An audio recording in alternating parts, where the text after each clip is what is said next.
Nepovedz ty, dievča, materi, že sme spolu spali v posteli. Ale povedz, hej, povedz svojmu otcovi, nech ti kolísočku zhotoví.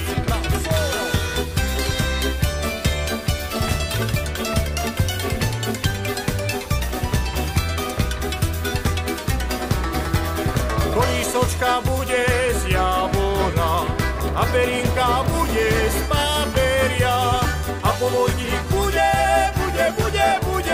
hej, bude samá stuštička, doňho povieme Janička a pomocník